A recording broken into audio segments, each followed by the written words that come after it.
Dimanche dernier, vous avez suivi en exclusivité l'entretien avec le chef de l'État centrafricain. Le professeur Faustin Archange Touadéra s'est exprimé pour la première fois sur les antennes de Foyo Média.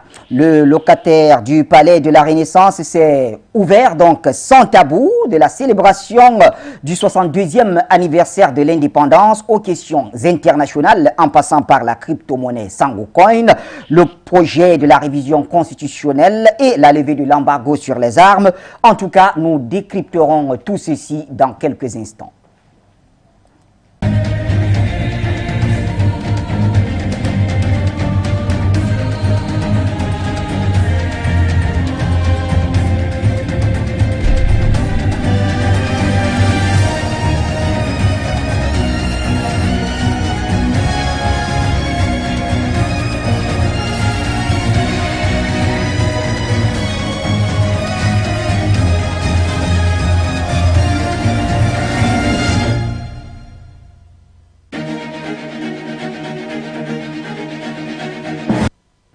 Bonsoir l'Afrique et bonsoir le monde. Bienvenue mesdames et messieurs à cette autre édition du Point sur l'actualité.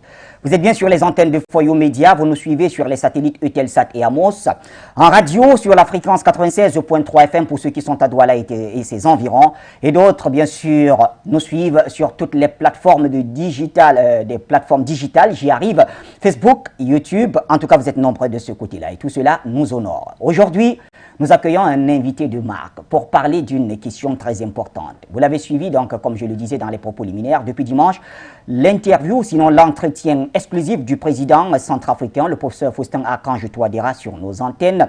On va essayer de décrypter cela avec un internationaliste. Il a plusieurs casquettes de toutes les façons. Je préfère garder celui-là.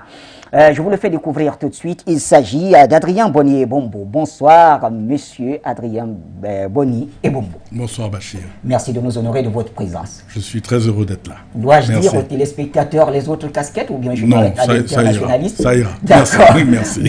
Merci en tout cas de nous faire cet honneur et bien sûr en face de vous, notre consultant permanent. Il est là à chaque fois qu'on a besoin de lui et d'ailleurs tous les jours. Il s'agit de Jonathan Batengene. Dio, bonsoir. Bonsoir, Bachir Mohamed, bonsoir, Excellence. Bonsoir, merci. Monsieur l'international. Voilà. Comme ça. Très bien. Oui. C'est un plaisir. On vous souhaite un très bon séjour dans la ville de Douala. Merci. Chez vous, chez nous, au Cameroun. Merci. Le vol n'a pas été très séquent. Non. Toujours très heureux d'être par ici et de venir vous rencontrer, vous Bachir, et aussi ce consultant permanent que nous suivons depuis un moment et qui a des pertinences dans ses propos, notamment sur l'Afrique, sur la Centrafrique plus particulièrement. J'espère que Bachir ne me met pas en duel, mais en complémentarité. Non, il s'agit évidemment d'un duel en tout cas. C'est un tandem.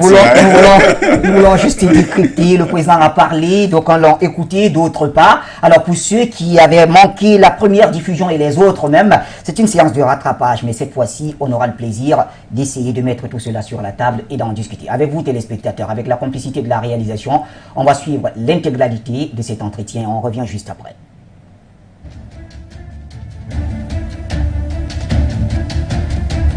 Mesdames, Messieurs, bonsoir et bienvenue à cet entretien exclusif sur les antennes de Foyo Média. Nous sommes avec son Excellence le professeur Faustin Archange Touadéra, président de la République centrafricaine, chef de l'État.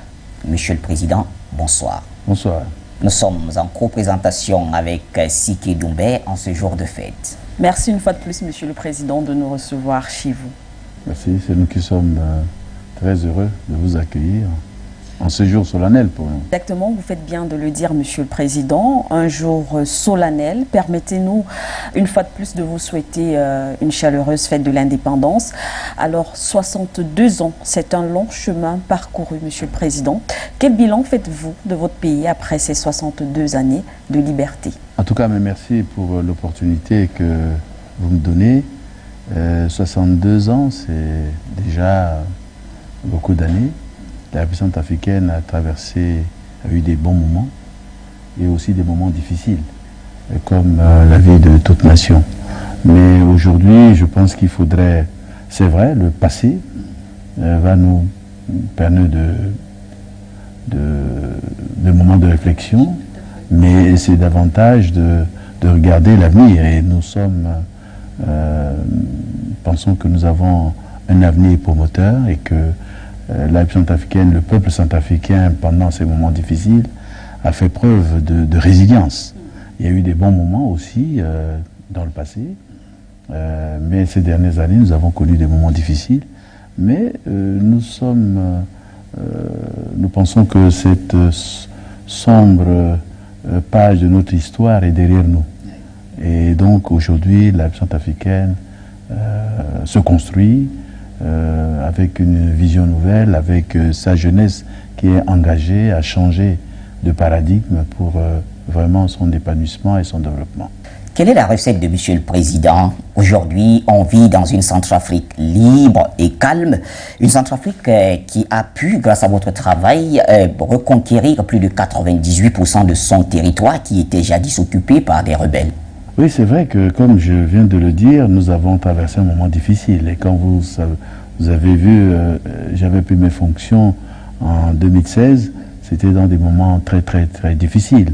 Et je vous ai dit, nous avons vraiment apprécié la résilience du peuple centrafricain et qui, avec courage et détermination, a vraiment envie de changer les choses.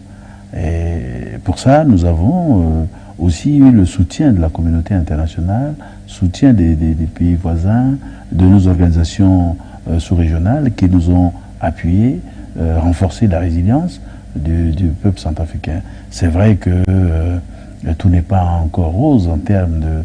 Mais nous avons progressé, il y a eu des avancées. Et c'est sur ces avancées qu'aujourd'hui, le peuple fonde beaucoup d'espoir pour améliorer ses conditions de vie. Et eux, ils voient les réalités, parce que vous parlez de recettes, mais je dis la vérité. Eux-mêmes, ils vivent. Et donc, ils pensent que les voies que j'ai proposées, que je continue d'y travailler, c'est une bonne voie. C'est pas facile. Il y a encore des difficultés, des gens qui n'y croient pas, mais la majorité de nos populations croient à cette vision et c'est pour ça que j'ai été élu aux dernières élections. Monsieur le Président, parlons à présent du Sangokoin. Du moins, les projecteurs sont braqués sur la Centrafrique depuis que vous avez lancé officiellement ce projet, le Sangokoin. D'où vous êtes venu cette idée et pourquoi avoir lancé ce projet? C'est vrai que c'est un sujet très important qui soulève beaucoup de débats. J'ai eu à le dire dans mes propos hier. Mais vous savez que nous devions sortir des sentiers battus. Nous devions avoir d'autres visions et saisir des opportunités qui se présentent à nous pour voir. C'est vrai que c'est des voies qui ne sont pas encore expérimentées. Eh bien, nous n'avons rien à perdre au jour d'aujourd'hui. Nous avons tout à gagner à nous engager dans une voie avec conviction. Et je pense, en lançant l'initiative Sangokoin, on a une belle opportunité. C'est vrai qu'il y a beaucoup qui critiquent, qui donnent des avis en disant que la République centrafricaine veut faire le blanchiment d'argent en utilisant la crypto-monnaie et tout autre. Mais au regard de notre économie et des activités économiques, pour parler de blanchiment d'argent, il faut avoir quelque chose pour lessiver ces machins. Mais quel type d'activité on peut faire ici pour lessiver de l'argent? Nous avons à peu près, en gros, un budget très faible de 300, peut-être à peu près 300 milliards de francs CFA par an, qui est très faible, même par rapport à la sous-région. Mais avec ce budget, on va blanchir quel argent, avec quelle activité? Et pour la plupart, disons, ce budget est couvert presque pour la moitié de la contribution de certains nombres d'appuis. Mais comment on va blanchir ces... Bon, mais écoutez, vraiment c'est ridicule. C'est ridicule. Hein? Donc, nous balayons ça de revers de main. C'est des gens qui veulent discréditer le projet ou qui ont d'autres choses, veulent que la République centrafricaine échoue dans ce cadre-là. Et nous ne gardons pas ça. D'autres pensent que, évidemment, la couverture, ou tout au moins le taux de pénétration d'Internet est faible, nous avons les problèmes d'énergie. Mais ça, c'est la situation d'aujourd'hui. La RCA ne va pas rester comme ça. va progresser. Hein. Donc aujourd'hui, voilà, nous sommes en train de développer un projet sur le backbone, c'est-à-dire que la fibre optique qui va commencer, et nous avons aussi, disons, des réseaux téléphoniques qui couvrent à peu près le pays, on peut l'utiliser, mais principalement, nous pensons que à travers l'initiative de Samocoin, nous voulons capter des investissements. C'est-à-dire qu'à travers ça, nous pouvons mobiliser des investisseurs qui, de leur lieu, sans se déplacer, peuvent investir dans nos projets de développement, dans les projets d'infrastructure et la tokenisation de nos ressources. Parce que vous savez que la République centrafricaine a quand même une potentialité en matière de ressources naturelles, mais qui malheureusement n'est pas exploitée. Aujourd'hui, on parle de ça, mais c'est toujours une exploitation. On n'est jamais arrivé à une exploitation industrielle de ces ressources. Il n'y a que, surtout aux ressources minières, il n'y a qu'une exploitation artisanale qui ne profite pas à l'État, parce que beaucoup de ces produits d'exploitation artisanale, eh bien ces produits vont alimentent les circuits frauduleux, hein, et qui ne rapportent rien à l'État. Et je pense que ça, c'est aussi une possibilité, à travers son initiative, de mettre en valeur ces ressources au profit de la République centrafricaine, et aussi des projets d'infrastructure. Vous regardez la ville aujourd'hui, nous avons besoin de beaucoup d'énergie, nous avons beaucoup en termes de logement, nous avons besoin aussi des routes et tout ça. Donc, à travers ça, à travers ces projets, nous pouvons mobiliser des ressources à travers la monnaie numérique, hein, et la technologie blockchain pour financer ces projets. Bon, c'est ça que nous sommes en train de regarder. Évidemment, vous savez que bon, une telle idée, une telle vision venant d'un pays pauvre, bon, ça suscite un peu de méfiance, mais nous disons que nous sommes confiants et nous pensons que c'est un bon projet, et nous demandons à certains investisseurs de venir. Il y a moyen d'investir ici, de faire développer un pays, et je crois que c'est une philosophie, une nouvelle philosophie financière, numérique d'ailleurs, que nous demandons de soutenir. Et d'ailleurs, je vais vous dire une chose, c'est qu'il y a eu des débats également sur la question à travers la BEAC, à travers le Fonds monétaire, et tout ça. Mais c'est parce que, bon, on n'a pas donné plus d'explications, mais en donnant des explications sur notre motivation. Ce n'est pas forcément de sortir de la zone, non. Mais c'est capter des investissements, hein, que nous cherchons. Et je pense que après des explications techniques et tout ça, bon, toutes ces institutions sont résolues à dire, bon, écoutez, votre vision, ça peut marcher, mais nous devions, avec vous, nous attabler pour discuter sur certains aspects à éclaircir. Évidemment, c'est une vision nouvelle, ça suscite des inquiétudes, des interrogations, mais nous sommes confiants. Nous sommes confiants. Monsieur le Président, à ce jour, est-ce que vous avez un nombre bien défini d'investisseurs potentiels ou même d'investisseurs tout simplement qui se sont engagés dans ce domaine? C'est vrai, nous avons beaucoup de gens aujourd'hui, je l'avoue, beaucoup de gens qui nous approchent et qui veulent travailler et qui veulent pousser, parce que aussi c'est une philosophie. Il y a des gens qui sont dans la crypto-monnaie, qui nous encouragent et qui pensent que nous voyons juste sur cette question. Et pour même d'ailleurs, pour le principe, veulent nous soutenir. Hein, parce que, bon, quand on est pionnier dans quelque chose, ça emporte aussi des gens qui croient en ça. Et c'est vers cela que nous faisons les clins d'œil, nous leur demandons, comme ils défendent des idées, il faut qu'ils viennent nous soutenir. Est-ce que du PDG de Binance? Oui, bon, nous avons rencontré, vous savez, Binance est l'une des plateformes mondialement connues et qui est une plateforme sérieuse, connue de tout le monde. Et donc, nous avons eu à échanger tout dernièrement avec le PDG. Et, je crois que nous avons discuté sur un certain nombre d'aspects.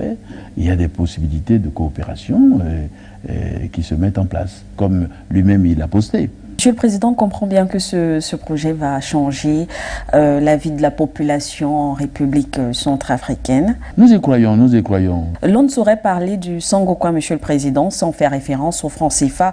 Vous avez parlé tout à l'heure de ces institutions financières qui ont émis des critiques.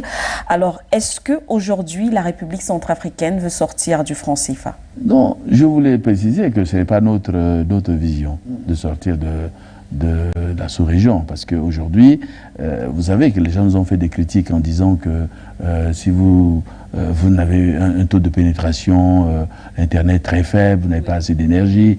Non, notre ambition, ce n'est pas... et nos populations, ce n'est pas pour que une ménagère aille acheter des légumes avec le Sangokwa, ce n'est pas notre vision. C'est pas ça. Donc, écoutez, dans un coup, c'est pas notre vision de sortie de là. Et c'est pour ça que on a donné plus de garanties pour respecter nos engagements en ce qui concerne nos engagements avec notre zone. Seulement, il y a des clarifications à faire par rapport au développement de cette monnaie numérique, et qui était d'ailleurs, parce que quand les conventions étaient signées, il n'y avait pas encore les monnaies numériques. Donc aujourd'hui, il faut réfléchir comment l'intégrer dans les dispositifs, comment faire pour que, d'ailleurs, la BA, le conseil d'administration a suggéré une réflexion sur des monnaies communes. Donc nous sommes heureux de pouvoir ouvrir le débat. Et il y a un certain nombre de partenaires aujourd'hui qui pensent que avec le vote de la loi, la République centrafricaine a ouvert le débat. Qu'est-ce qui est bien? C'est le débat, c'est des échanges. Hein? Il faut susciter la question, mais il faut vaincre la réticence. Il y a des gens qui sont pas... Il faut aller vers le progrès. Aujourd'hui, je peux vous assurer que les monnaies numériques, on ne peut plus dire qu'on va bloquer. C'est pas possible. Ce n'est plus possible. Donc il faut réfléchir comment l'intégrer dans nos réflexions futures. Et ça, on ne peut plus l'arrêter. Ça, c'est une réalité. Que ceux qui mènent des débats en arrière, c'est pas ça le progrès. Il y a quelque temps, on ne parlait pas d'informatique, on ne parlait pas de téléphone, on ne parlait pas Mais aujourd'hui, c'est ça qui gère notre quotidien. Mais demain, les crypto-monnaies vont entrer. Ça, c'est une évidence. Mais le problème, c'est qu'au lieu de réfléchir, de voir comment on peut progresser, d'autres travaillent pour nous bloquer. C'est ça le côté qui est... Ça ne vous fait pas peur, Monsieur le Président? Est-ce que vous n'avez pas peur? Bon, je regrette que les gens passent comme ça. Le fassent pour bloquer un pays, parce qu'il faut que le projet échoue, parce que c'est un petit pays, pourquoi ils pensent... Et il y a certains même de chez nous, des compatriotes, qui disent, mais... La République centrafricaine est un pays pauvre et tout ça, ils osent parler de ça alors que... Mais comment on peut réfléchir comme ça? J'imagine que vous devriez être déjà préparé à ça, Monsieur le Président. En lançant ce projet, vous saviez qu'il pourrait y avoir des contre-offensives. Oui, bien sûr, mais pas jusqu'à ce niveau-là. De combattre, de faire échouer, de mettre des garde-fous, disons, pas ça en tout cas. Moi, je pensais que c'est vrai, il peut y avoir des réticences, parce que c'est nouveau, c'est un concept qui n'est pas connu de tout le monde, mais les gens devaient être aussi alertes pour dire que, bon, ben, je ne comprends pas, cherchons à comprendre. Hein, au moins ça, d'être positif. C'est ça. Et pour le faire comprendre, il faut bien passer justement par une communication positive, Monsieur le Président. Mais c'est ce que nous essayons de faire. Et d'ailleurs, à travers votre interview, c'est une occasion que vous me donnez. Je ne me suis jamais exprimé sur la question de manière, sauf lors des présentations et tout comme ça. Mais je le fais avec conviction. Monsieur le Président, parlons de toute autre chose à présent. La République centrafricaine a une constitution. Elle date de mars 2016. Mais de cette constitution, un député de la nation est allé vers le Parlement pour demander sa révision, voire même une nouvelle constitution, ce qui a été approuvé par le bureau de l'Assemblée nationale. Et ma question est de savoir quel est votre avis sur cette constitution qui crée quand même beaucoup de débats ces derniers temps. Mais vous savez, Nous sommes en démocratie et notre loi fondamentale, moi j'ai prêté serment sur la Constitution. Je dois la respecter dans les lettres. Et la révision constitutionnelle, d'autres constitutions prévoient des dispositions pour faire ça. Et je crois que les députés ont tout à fait le droit, parce que dans la Constitution, la révision, l'Assemblée nationale concurremment et le président de la République peuvent procéder à cela. Bon, les députés ont tout à fait le droit, suivant la Constitution, de proposer des textes. Et bon, moi, c'est ce que j'ai dit hier, j'ai suivi, je suis comme tous les Centrafricains, et ce débat, aujourd'hui, l'Assemblée nationale a envoyé donc des avis, comme l'a prévu demander l'avis du gouvernement. Le gouvernement, je crois, a transmis son avis. Ce n'est qu'un avis qui n'engage pas forcément l'Assemblée nationale. J'ai écouté aussi des manifestations de beaucoup de nos compatriotes qui demandent la révision ou une nouvelle constitution.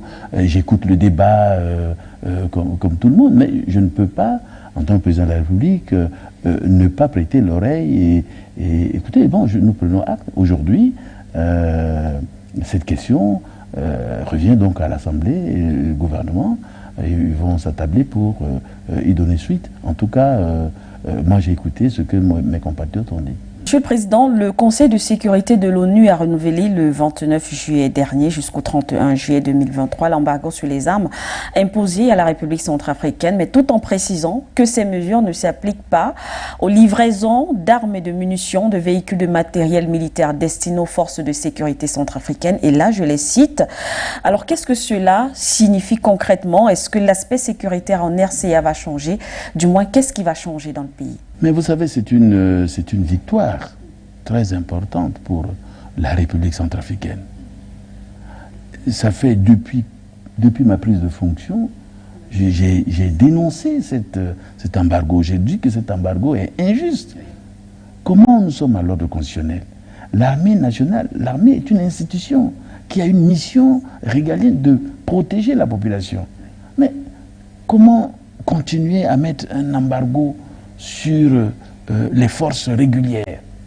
Si c'était vrai à un moment donné, je comprendrais. Mais aujourd'hui, il y a le retour à l'ordre constitutionnel.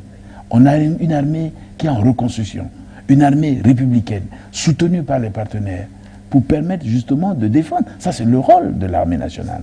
Mais empêcher l'armée de disposer, d'avoir les moyens de sa mission, je ne comprenais pas ça. Je dis que c'est injuste. C'est injuste. C'est ce que j'ai toujours dénoncé. Et nous avons été soutenus par l'Union africaine, par la CRJL, par la CAC. Et là, la République centrafricaine a bénéficié d'un élan de solidarité sur cette question. Quoique certains pays ont voulu tirer pour donner des... Mais comment voulez-vous, si nous n'avons pas les moyens, défendre nos populations? C'est la première mission d'un gouvernement, d'un président, c'est protéger sa population. Mais si on n'a pas les moyens de le faire, et ça, je vous dis, rien n'est fait contre les groupes armés. C'est depuis 2013 là. Ils continuent mais ces munitions, ces armes qu'ils utilisent, et même ces groupes armés ont des armes de calibre plus élevé que l'armée. Alors comment voulez-vous que l'armée puisse protéger la population s'il n'a pas les capacités? Et ces groupes armés, où est-ce qu'ils trouvent ces armes? On n'en fabrique pas en Centrafrique. Mais il n'y a rien qui est fait pour arrêter. Ils traversent bien des États, des machins. Ils achètent ça quelque part, puisque nous n'en fabriquons pas. Et depuis tout le temps, ils utilisent pour tuer des gens. Et nous avons dénoncé, nous avons été compris par les chefs d'État africains, à l'Union africaine, au CRJL et tout ça, pour dénoncer. Certains chefs d'État ont été au Conseil de sécurité pour le dire de vive voix. Je voudrais citer le président Lorenzo et le président Denis Sassou Nguesso qui avaient pris une résolution d'aller parler de ça. Et aujourd'hui, beaucoup de pays africains nous ont soutenus. Les pays de A3 qui siègent au Conseil de sécurité ont soutenu la République centrafricaine. Certains pays comme la Chine, la Fédération de Russie, les Émirats arabes unis, tout ça ont soutenu la République centrafricaine contre vraiment cette mesure qui est injuste. Mais nous sommes contents.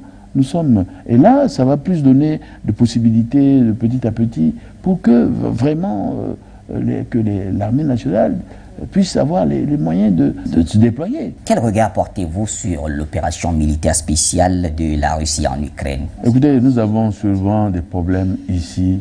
Vous voyez bien que nous parlons des questions concernant la République centrafricaine a aujourd'hui des grands défis. Et il y a encore des bruits dans nos frontières, il y a encore les groupes armés qui agissent et nous préoccupons de ces questions. C'est vrai que tout le monde, nous sommes impactés par cette crise aujourd'hui en ce qui concerne, disons, les hydrocarbures, où on a des difficultés, il y a des problèmes de pénurie. Bon, et tout ça, donc, écoutez, nous préoccupons nous avons plus à nous occuper parce qu'aujourd'hui, quand vous venez ici, on a des problèmes d'approvisionnement, on a des problèmes de carburant, on essaie de gérer cette situation. Voilà comment nous percevons cette crise ici, chez nous. Ici. Comment vous gérez donc ces conséquences-là? Mais vous savez que d'abord, nous avons une situation difficile. Vous voyez la position de la République centrafricaine qui est un pays enclavé, qui n'a pas de littoral, donc c'est difficile. Et aussi, même tous ces pays ont aussi des difficultés. Et nous ne produisons pas de pétrole. Nous ne sommes pas un pays pétrolier. Nos voies d'accès sont difficiles. Donc, la situation est très difficile en ce qui nous concerne. C'est pour cela que nous demandons donc à nos compatriotes de comprendre. Et jusque-là, nos compatriotes comprennent qu'effectivement, compte tenu des difficultés, d'ailleurs, cette crise bien avant, la crise sécuritaire que nous sommes en train de gérer, et ensuite la crise sanitaire qui a eu aussi des effets, des impacts sur, disons, l'approvisionnement et tout ça, et même la situation nationale, et s'ajoute encore cette crise ukrainienne qui aujourd'hui, avec les sanctions, nous met dans des situations difficiles, et notre économie qui est basée sur la fiscalité, aujourd'hui, il y a un impact vraiment négatif sur notre économie, mais on essaie avec beaucoup plus de mobiliser les ressources internes.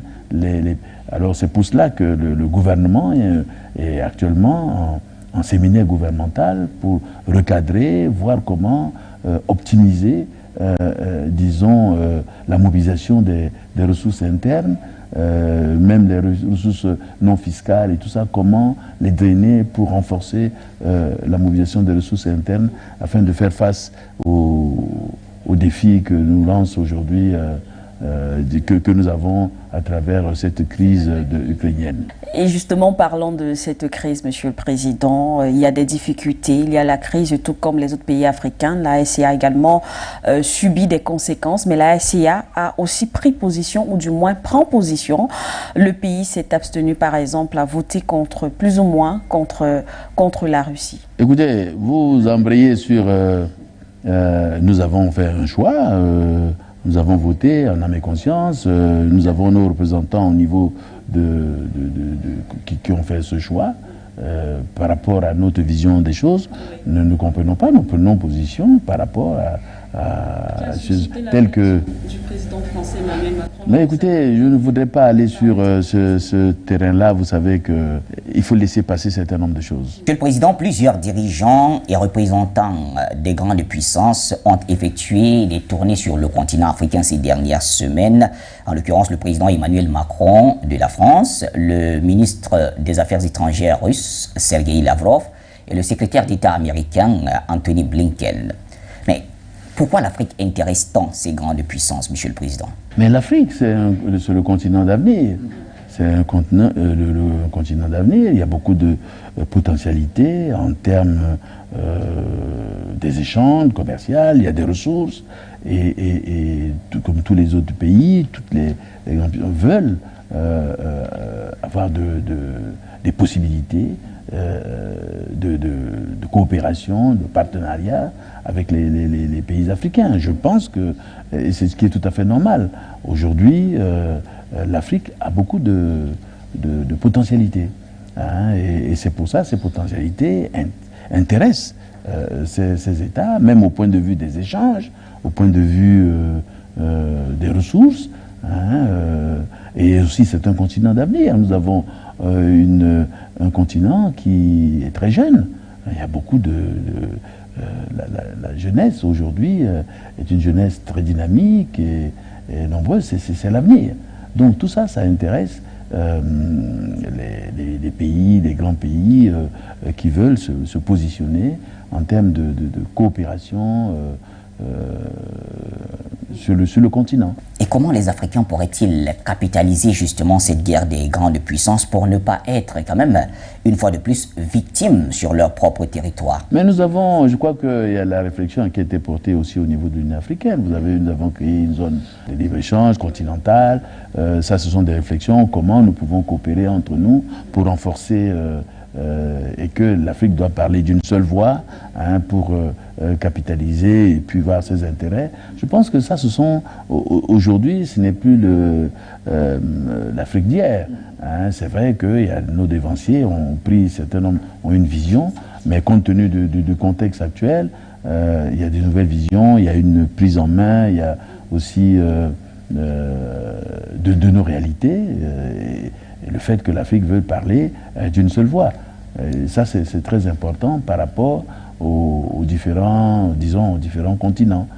Il faudrait qu'on s'unisse et pour défendre nos intérêts et puis aussi porter nos problèmes. Notamment, par exemple, la participation de l'Afrique au niveau des Nations Unies. Il y a des grandes questions sur lesquelles on doit être unis pour porter la voix de l'Afrique. Président, une fois de plus, bonne fête et que ce soit le début de quelque chose de merveilleux pour la RCA. Que Dieu vous entende. Mesdames et messieurs, vous l'avez suivi. C'était le professeur Faustin Archange Touadéra, président de la République centrafricaine et chef de l'État, qui s'exprimait sur les antennes de Foyo Média. Merci de nous avoir suivis et bonne suite des programmes sur nos antennes. Et bien, la suite, c'est donc avec nous sur le plateau. Merci à Liga, bien sûr, et Signé Pierre qui assure la réalisation ce soir. Messieurs, on a écouté le président Faustin Archange Touadéra. Je voudrais commencer par lire un message. Il nous vient de notre ami Lamine Diop. Il me dit, Bachir, il m'a écrit un inbox, il faut aussi le relever et le spécifier durant cette émission. Il faut saluer ces chefs d'État patriotes qui s'expriment sur des chaînes internationales africaines et non chez les autres. Merci en tout cas Lamine Diop pour ce coucou. En tout cas, le professeur Faustin Archange Touadéra, il en a l'habitude, il s'est exprimé partout où nous sommes et c'est tout à notre honneur. Très cher Adrien Boni et Bombo, comment vous analysez de manière générale les propos du président durant cet entretien? Bachir, merci encore une fois de m'accueillir et également merci Jonathan d'être là. Parce que l'intérêt d'une telle émission, c'est que nous soyons en complémentarité. Alors, comment est-ce que j'analyse? Moi, je crois qu'il faut regarder le discours du président sous plusieurs angles. Et ce décryptage est d'intérêt pour nous, dans le sens de ce que vous avez eu un échange de haute franchise avec le président. Le président a commencé effectivement par parler de la célébration de l'indépendance de la République 62 ans. C'est 62 ans. Oui. Et je crois que le président, quand il vous parle d'indépendance, il parle de l'indépendance politique, il parle de la souveraineté de la République centrafricaine retrouvée. Et il y a une marche qui s'installe aujourd'hui dans le sens du retour à la souveraineté sécuritaire de la République centrafricaine. Il parle de la souveraineté économique de la République centrafricaine. En posant l'hypothèse, n'est-ce pas, de la question du Bitcoin comme étant une formule qui doit servir les États aujourd'hui un peu plus que hier Et bien évidemment, le président fait aussi le tour des questions internationales qui sont aujourd'hui de grande actualité. Donc je crois qu'on a un président qui est complet dans sa démarche et il est important de bien comprendre, à mon sens, le message qui est passé par le président Touadéra. Premièrement, sur les questions de souveraineté sécuritaire, il faut bien qu'on se rappelle d'où on vient. Oui. Bachir, c'est très important. Il a dit que le pays, quand même, a traversé beaucoup, mais alors beaucoup de périodes difficiles. Bachir, nous étions dans une situation d'état fantôme.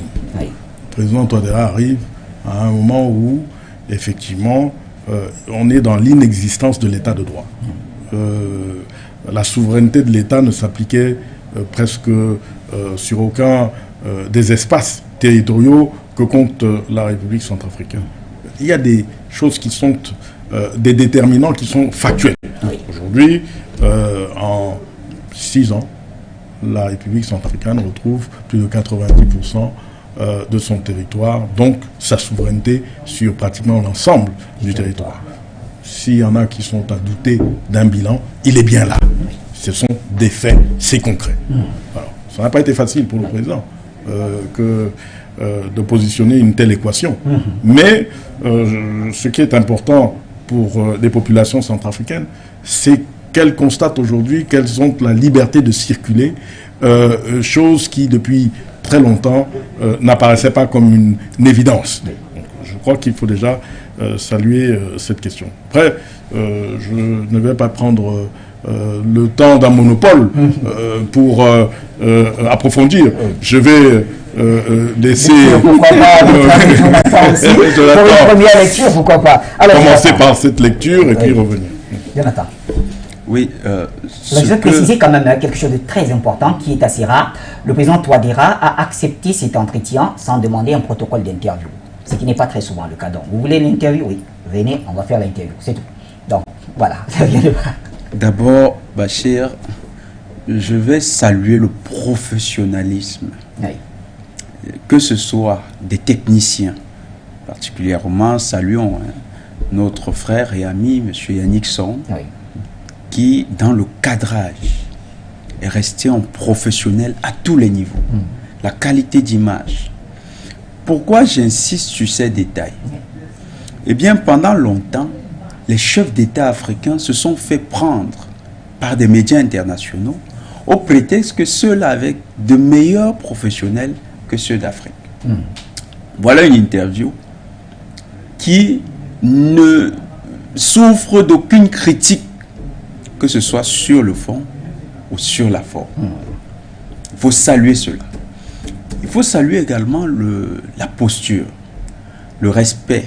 Quand vous suivez la démarche, le questionnement, que ce soit avec vous particulièrement, Bachir, ou bien avec Madame Doumbé Siké, il y a le respect de la personnalité, de l'autorité que nous interrogeons. Une chose qui contraste cette fois-là encore avec ce qui se faisait par le passé. On avait des gens qui étaient des journalistes plutôt arrogants, qui arrivaient devant un chef d'État et avaient l'impression que c'était une scène en sa faveur, c'était une faveur qui lui était accordée. Et on lui posait les questions comme pour lui dire, bon ben, maintenant, qu'est-ce que tu penses quand même de ça? Ce discours a disparu. Nos chefs d'État peuvent être interrogés ou bien interviewés dans des conditions où ils restent dans leur stature et par des Africains. Vous venez par cette interview de casser un mythe. Ce n'est pas parce que ça n'avait pas été fait par le passé, mais c'est que la récurrence avec vous et le niveau avec lequel vous avez abordé cette autre interview montre que les Africains sont capables de faire les choses par eux-mêmes. C'est d'abord la première des choses. La deuxième, c'est le déroulé de l'interview. Président Faustin Touadéra, quand vous dites qu'il n'a pas eu au préalable de conducteur, Rien. c'est encore dire que même dans le spontané, il est aussi intéressant que lorsqu'il se prépare. Pourquoi? Parce qu'il a répondu à l'ensemble de vos préoccupations, de nos préoccupations, parce que vous portiez les préoccupations légitimes du peuple. Et la première, vous avez très bien introduit, M. Boni Ebumbu, la question de la sécurité, elle est très importante, elle est fondamentale. Si vous voulez la notion d'État, au sens d'abord premier du terme, la notion d'État ne peut pas s'entendre sans le concept de souveraineté. C'est-à-dire, lorsque vous abordez la notion d'État, il y a une notion consubstantielle qui jaillit, c'est la souveraineté. Or, la souveraineté, c'est quoi? La souveraineté, c'est 4 critères. L'indivisibilité, l'inviolabilité, l'inaliénabilité et l'individualité. Les 4 critères. Ça veut dire que l'État ne peut pas être divisé. L'État, donc, ne peut pas annexer une partie de l'État. L'État n'est pas aliénable, c'est-à-dire que l'État ne peut pas être sous le contrôle d'un autre État. L'État doit être individuel, c'est comme une personne. L'État, c'est un individu qui se prend comme un corps. Et l'État a donc des droits et des devoirs. Le premier devoir de l'État, c'est la sécurité. Cette sécurité engendre les conditions économiques qui favorisent le vivre ensemble. Regardons l'État de Centrafrique avant le président Touadéra. Tout à l'heure, vous avez très bien, M. Bumbu, présenté la situation. On avait un territoire qui était presque 40%, qui était à 40% administré par l'État. Et le reste, parfois on parlait même de 30-25%. Ça dépendait des performances de l'armée et des groupes rebelles qui foisonnaient. Et pourtant, vous remarquerez que pendant cette période, le trafic des matières premières en Centrafrique, de manière paradoxale, ne baissait pas. C'était plutôt une situation au détriment de l'État centrafricain et qui empêchait son décollage économique. D'ailleurs, vous avez vu, ça permettait de répondre facilement à la question quand vous avez demandé le blanchiment d'argent. Il vous a demandé, mais qu'est-ce qu'on va blanchir en Centrafrique? Soyons sérieux, c'est quoi? Ça sera dans la vente d'oranges, ça sera dans la vente de piments, ça sera dans la vente de tomates. Dans quel commerce est-ce que vous comptez blanchir ou bien dans quelle industrie? Donc, les conditions de développement économique n'étaient pas réunies. Et le président Touadéra a réussi à créer les conditions. Il y a l'autre question qui a été posée sur l'embargo. Alors, cette question est complémentaire à la notion de sécurité. Parce que sur cette question, il explique très bien que il y avait un embargo sur l'État qui ne pouvait pas importer du matériel militaire. Mais les groupes rebelles, quant à eux, ont constaté qu'il n'y avait aucun embargo à leur niveau. Parce qu'ils étaient requinqués avec du matériel de très haute qualité, très performant, et parfois, ils réussissaient à faire fuir l'armée régulière parce que dotés d'un matériel de technologie avancée. Cette situation-là, aujourd'hui, n'existe plus. L'équilibre, ou du moins l'inversion du rapport de force a fait que l'État centrafricain a pu monter en puissance. Et vous avez noté, même si le président ne l'a pas signalé, il a beaucoup parlé des partenaires. Il est resté assez général là-dessus, parce qu'il y a aujourd'hui quand même une perception qui permet de créer une attrition sur le gouvernement centrafricain des partenaires de cet État, justement. Or, ces partenaires sont le principal moyen par lequel l'État centrafricain a réussi à inverser ce rapport de force. Par exemple, la notion d'embargo. Comment est-ce que l'État centrafricain a pu, vous avez vu pendant le journal tout à l'heure, on parle des Albatros L29 qui sont arrivés. Ces avions qui sont aussi des chasseurs, ils sont arrivés en Centrafrique. Mais comment? On sait tous que cela est venu du partenaire russe. Le nouveau matériel militaire est venu du partenaire russe. Si le président centrafricain, le président Touadéra, n'avait pas eu le courage d'aller chercher un partenaire audacieux, capable de l'accompagner dans les efforts de sécurisation, ce pays serait encore dans la situation d'avant sa gestion. En fait, sans le dire, le président Touadéra est resté très diplomate, mais il a aussi montré dans cette interview qu'il assumait les choix qu'il avait réalisés. Très bien. Merci Jonathan Batengeli. Alors je me retourne vers Boni et Bombou. Sango Coin, un défi osé, mais un challenge à relever. Comment est-ce que vous appréciez l'approche du président? Je vais revenir sur le Sango Coin. Prenez votre temps. Je crois que Bachir, il est très important dans ce décryptage, n'est-ce pas, que la question sécuritaire fasse l'intérêt majeur de notre conversation. Au-delà de ce que nous avons fait le constat à l'arrivée du président Touadéra, de ce qu'il y avait une situation sécuritaire, je dirais, catastrophique. J'insiste sur ce mot, parce qu'il est important pour la communauté nationale et internationale que de comprendre d'où est partie la République centrafricaine. Il s'est posé, bien évidemment, le problème du choix stratégique qui devait accompagner la République centrafricaine dans son retour à sa souveraineté. Il est d'une évidence que la République centrafricaine a toujours eu, comme la majorité des pays francophones, une relation privilégiée avec la France.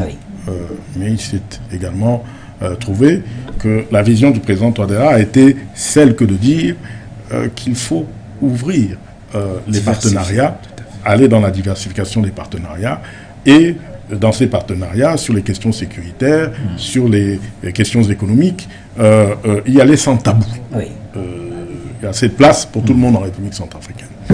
Vous avez des pays qui ont une expertise dans le domaine de la sécurité, reconnue mondialement. Et deux pays, en somme, se remarquent pour ces questions, Israël et la Russie. Oui, tout à fait. La Russie. Il n'y a pas de débat là-dessus. Voilà. Donc, à partir de ce que la Russie, qui a une vieille relation avec la République centrafricaine, s'est retrouvée à comprendre effectivement la vision du président de la République, à comprendre à partir de cette vision l'identité des besoins et à formuler à partir de ces besoins une riposte qui était voulue par le président, mais par le peuple centrafricain. Parce qu'on parle du président, mais le président tire effectivement sa force de ce qu'il a un peuple qui, en toute légitimité, l'accompagne. La force du président ne n'est pas effectivement de son regard simpliste à l'idée qu'il y a des problèmes et qu'il y a des solutions à trouver.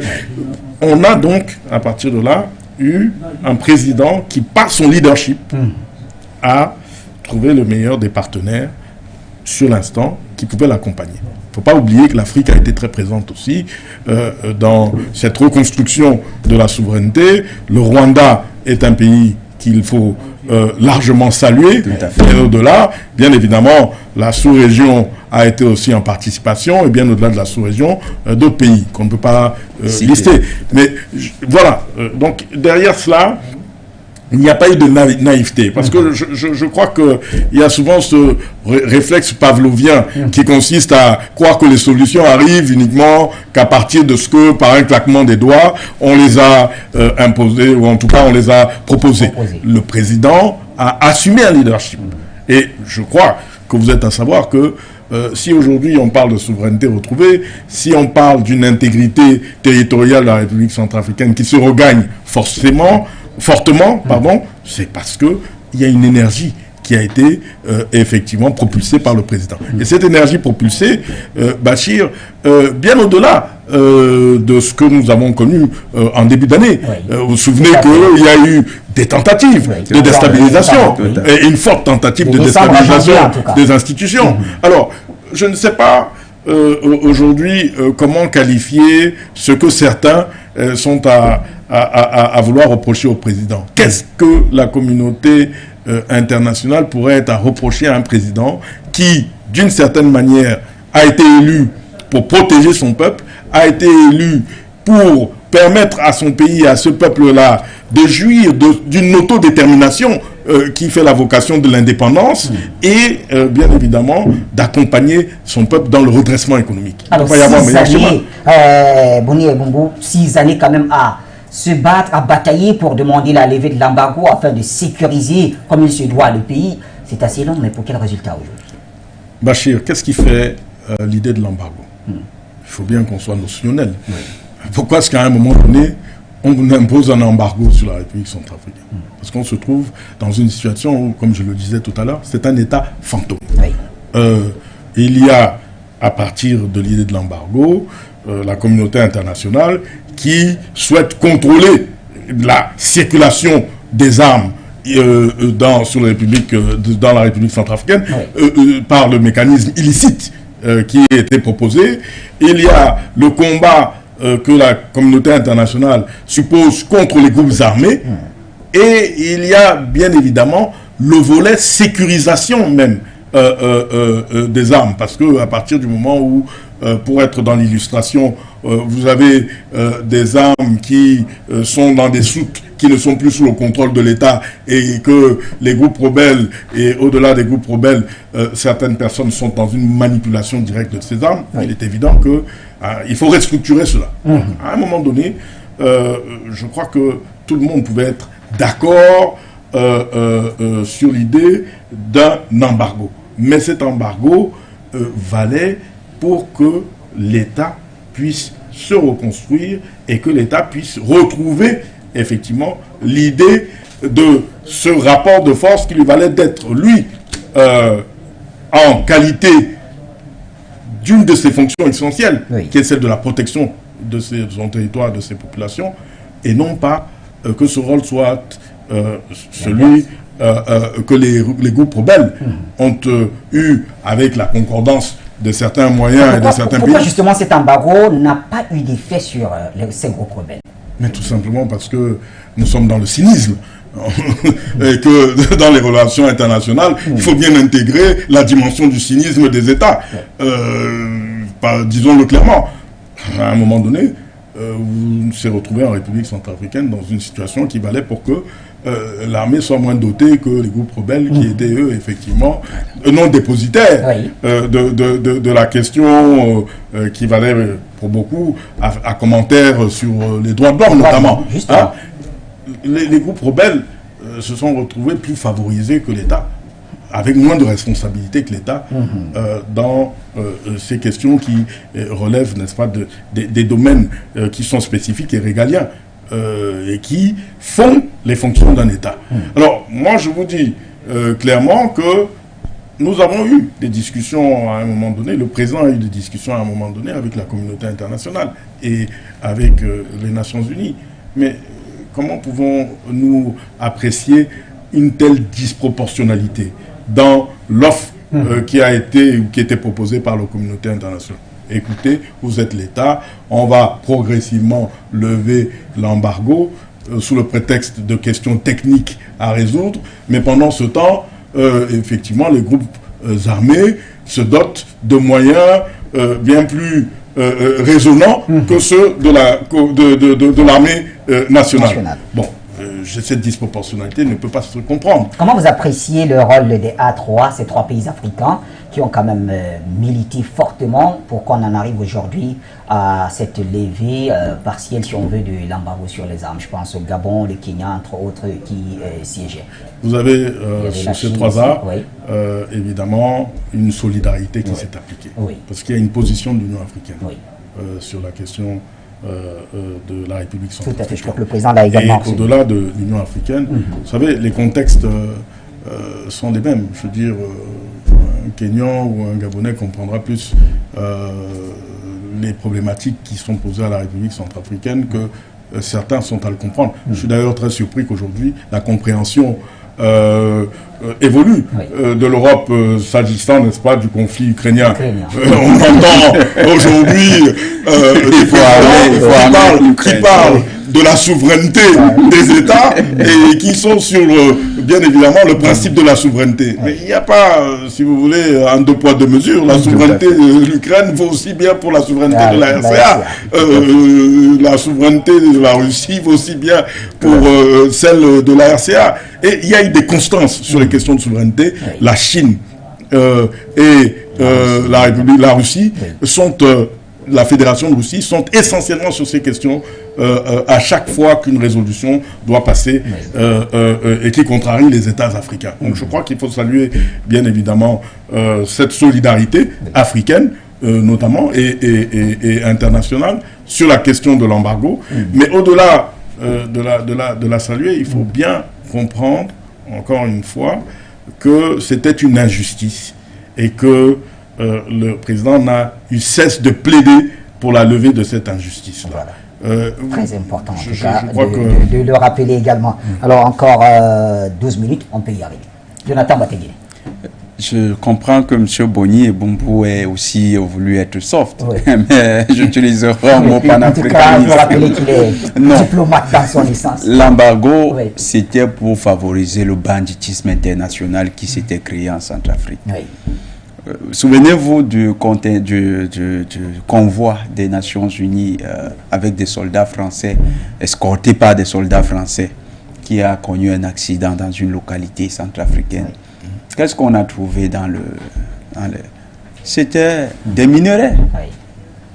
Ce n'était pas... on n'a pas trouvé des soldats blessés, on a trouvé des minerais dans ce convoi. Qu'est-ce qu'on a... c'est un chef de guerre qui a témoigné sur un de vos plateaux, Bachir. Vous vous souvenez un peu de je ne me souviens plus trop de son nom. Non, je ne le citerai pas, allez-y. Ok. Donc ce chef de guerre, qui combattait dans la rébellion, dans cette interview, dit clairement que les Nations Unies, avec l'avion des Nations Unies, un aéronef des Nations Unies, est venu larguer des munitions et des armes en zone rebelle pour les doter de matériel. C'est les Nations Unies qui sont garantes de l'embargo. C'était dans la période d'embargo. Les Nations Unies sont garantes d'embargo. Mais comment expliquer que, en même temps qu'ils promeuvent un embargo contre l'État, c'est leurs avions qui se retrouvent en zone rebelle à donner le matériel militaire aux rebelles. Oui. Cette disproportion arrangeait bien certains acteurs. Et il faut le dire. Il y a des acteurs comme la France. Quand on parle des soldats français qui escortaient le dit convoi, qui a connu un accident avec des minerais, ça veut dire que c'était une situation où il fallait créer des zones d'ingouvernabilité. Oui. Et dans ces zones-là, pirater les ressources de la Centrafrique. Et c'est ce qui se faisait.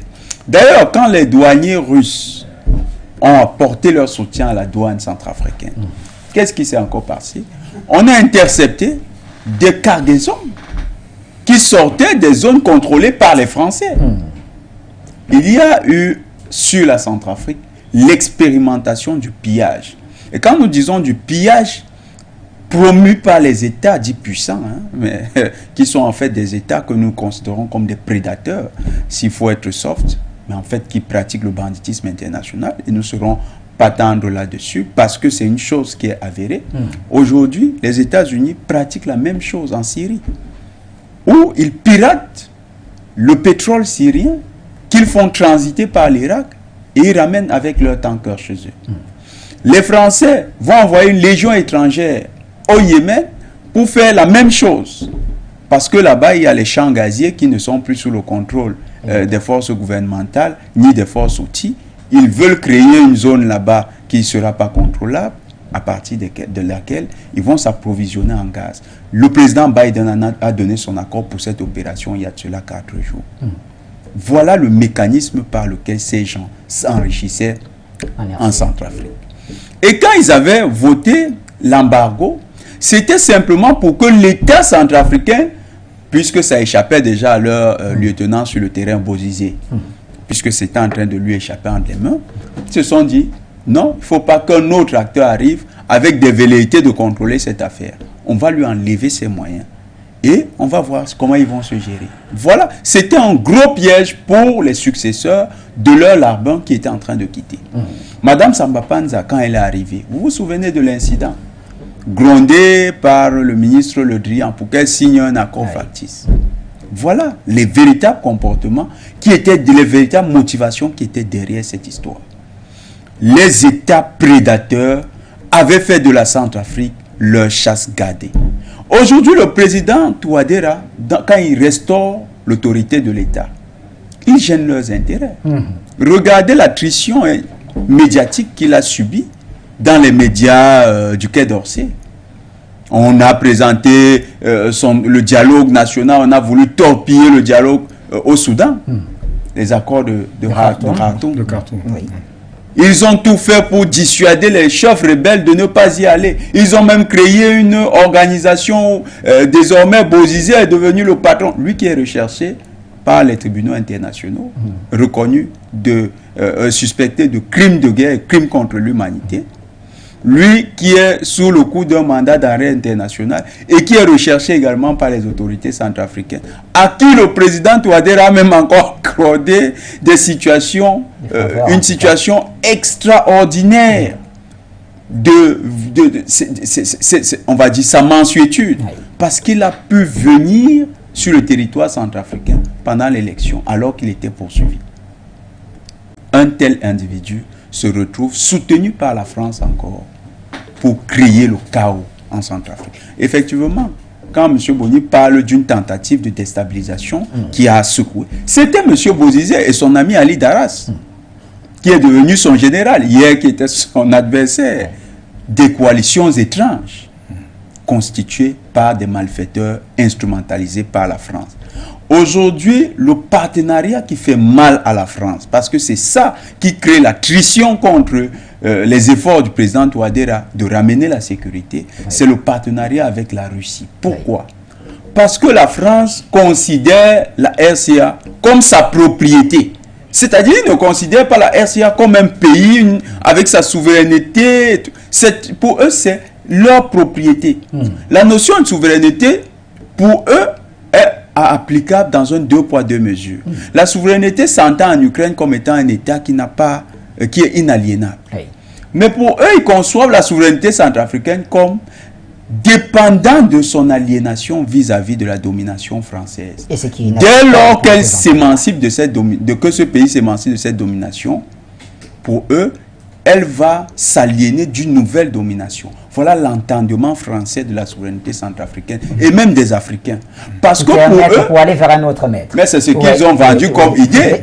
Regardez beaucoup d'Africains qui croient comprendre les problèmes d'émancipation en Afrique. Ils vous disent, vous allez vers les Russes, vous croyez qu'ils seront meilleurs maîtres que les Français.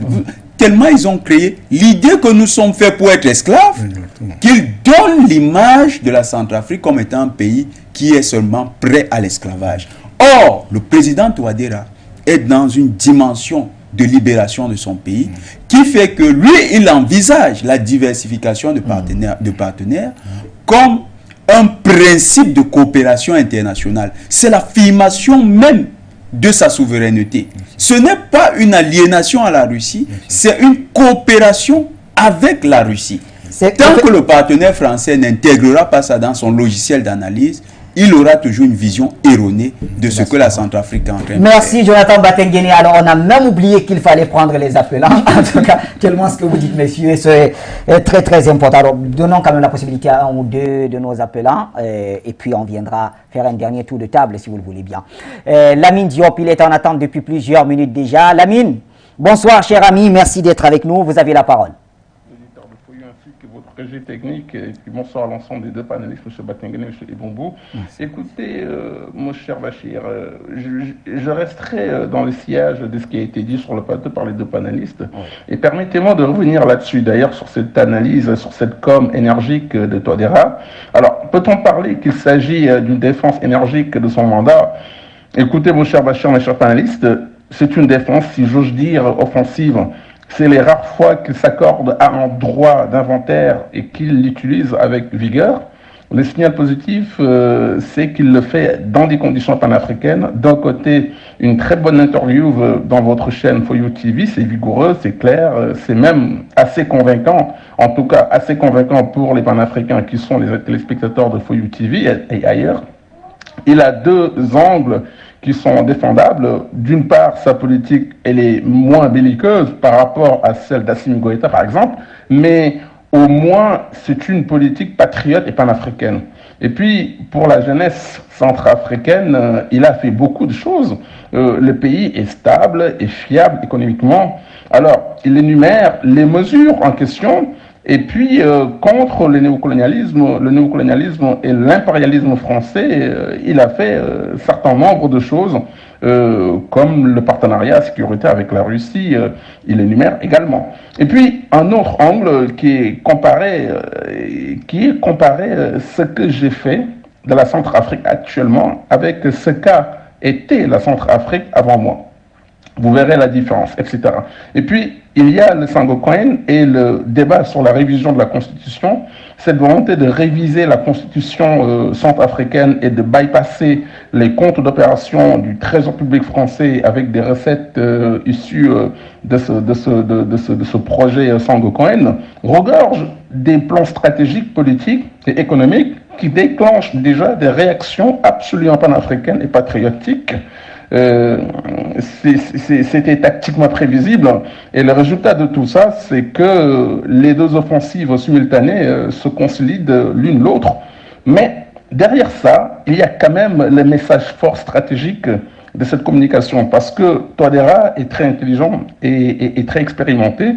Il ne peut pas ne pas comprendre que ces confidences vont exactement dans le sens parallèle qu'il essaie de faire avec la volonté d'ouvrir les débats sociopolitiques à propos de la révision de la Constitution centrafricaine, et l'interview donnée à un média panafricain et patriote comme Foyou TV, en gros. Alors, s'il le fait, il le fait probablement avec en tête quelque chose.